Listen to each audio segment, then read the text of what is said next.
ভুয়া উন্নয়ন প্রকল্পের নামে অর্থ আত্মসাৎ ও দরিদ্রদের খাদ্য সহায়তা চাল আত্মসাতের অভিযোগ উঠেছে নেত্রকোনার খালিশাউর ইউনিয়ন পরিষদের সাবেক চেয়ারম্যান মাসুদ মিয়ার বিরুদ্ধে। লিখিত অভিযোগ দিয়েছেন পরিষদের একাধিক সদস্য, যদিও এসব অভিযোগ অস্বীকার করেছেন অভিযুক্ত।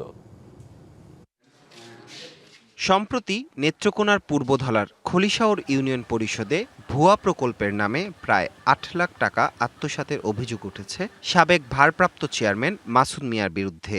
ভূমি হস্তান্তর কর বাবদ আদায়কৃত রাজস্ব থেকে আসা বরাদ্দের অর্থ ব্যয়ের কোনো রেজুলেশন পরিষদ সদস্যদের না জানিয়ে উত্তোলন করা হয়েছে।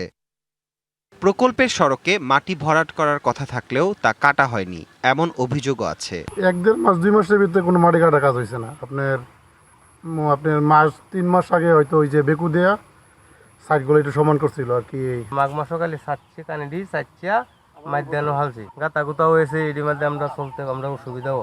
আমি জেলা প্রশাসক মহোদয়ের কাছে একটা আবেদন করছি এই 1% টাকা আত্মসাৎ প্রসঙ্গে। এখন পর্যন্ত বাস্তবায়ন না করে উনি টাকা তুলে নিয়ে গেছে, এই ব্যাপারে কাউকে কিছু বলে না। শুধু প্রকল্পই নয়, দায়িত্বে থাকাকালীন অতি দরিদ্রদের জন্য আসা বিডব্লিউবি কর্মসূচির কার্ড বিতরণের অনিয়মও করেছেন মাসুদ মিয়া, এমন অভিযোগও আছে।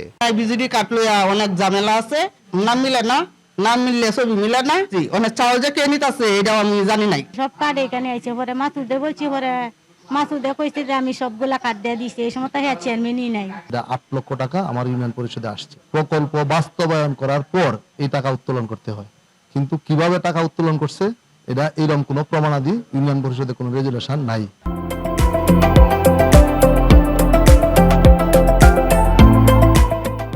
যদিও তার বিরুদ্ধে আনা সব অভিযোগ অস্বীকার করেছেন মাসুদ মিয়া। তার দাবি রাজনৈতিক উদ্দেশ্যে তাকে হয়রানি করা হচ্ছে।